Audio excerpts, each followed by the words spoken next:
tiesų labai džiaugiamės kad ši mūsų iniciatyva tampa realių kūnų ir pagaliau į Lietuvą atvyksta elitinis europinio lygio plaukimo sporto renginys, bei džiaugiamės tą pačią infrastruktūrą, kurią turime Vilniuje. Jinai leis ir mūsų šimtmečio paminėjimo renginiams įgauti šiokią tokią prasmę, bei tikiu, kad mūsų vandens sporto šakų bendruomenė turės dar vieną progą paminėti Lietuvos plaukimo šimtmetį.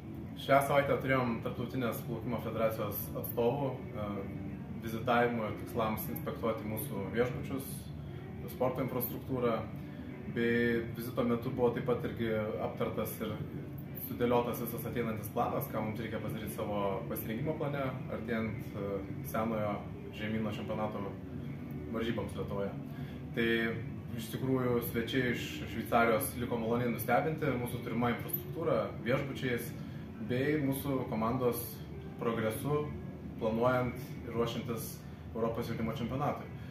Tai Europos jaunimo čempionate mes planuojam turėti iki 800 dalyvių, įskaitant ir pačius dalyvius, aptarnaujantį personalą iš 49 Europos šalių. Išties iššūkis nemažas, tačiau tikiu mūsų kompetentingą ir profesionalią komandą, kurie leis mums šį renginį vadinti sėkmingu.